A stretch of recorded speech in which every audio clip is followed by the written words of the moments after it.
नमस्कार, मी पंजाबटक. आज आहे 23 जुलै 2025 आणि मी नांदेड जिल्ह्यामध्ये नायगाव या ठिकाणी आहे. आणि नांदेड जिल्ह्यामध्ये पाऊस पडला, पण फक्त पिकाला जीवदान असणारा पाऊस पडलेला आहे. पण या ठिकाणाहून मुद्दाम खास करून नांदेड जिल्ह्यासाठी आनंदाची बातमी देतो. म्हणजे आज 23 तारखेपासून 28 तारखेपर्यंत तुमच्या नांदेड जिल्ह्यामध्ये ओढे नाले वाहणारा पाऊस येणार आहे या 5 दिवसात. म्हणून खास करून शेतकऱ्यांसाठी आनंदाची बातमी सांगायचं झालं तर नांदेड जिल्हा, यवतमाळ जिल्हा, त्याच्यानंतर वर्धा, नागपूर, भंडारा, गोंदिया, चंद्रपूर, परभणी, हिंगोली या भागामध्ये चांगलामध्ये 28 तारखेपर्यंत पाऊस पडणार आहे. पण नांदेड जिल्ह्यात मात्र शनिवारी मात्र चांगला जोराचा पाऊस पडणार आहे. म्हणून हा अंदाज खास करून शेतकऱ्याला या MIDCच्या या ठिकाणून देत आहे. कारण की या ठिकाणी पाहिल्याच्यानंतर पीक परिस्थिती बघितल्याच्यानंतर फक्त पिकाला जोपाला असाच पाऊस पडला. पण इथं हे शेतकरी भेटल्याच्यानंतर शेतकरी म्हणले आमच्या नांदेड जिल्ह्याला पाऊस पडेल का नाही.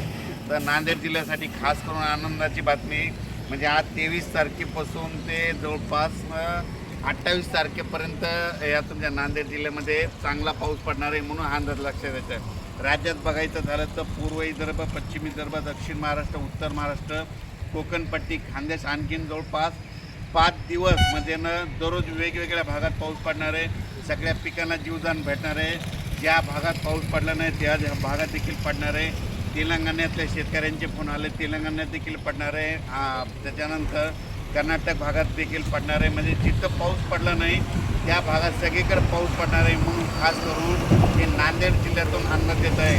कारण की नांदेड जिल्ह्यामध्ये पाऊस पडला आहे, पण थोडं फार कमी पडला आहे. आता ह्या 5 दिवसामध्ये तुमच्या नांदेड जिल्ह्यामध्ये ओढे नाले वाहणारा देखील पाऊस येणार आहे.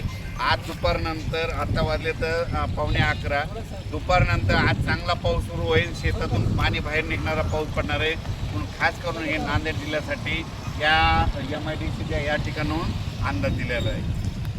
आज लगेच उद्या एक मेसेज दिला जाईल. धन्यवाद. नाही येतो कार्यक्रमाला नाही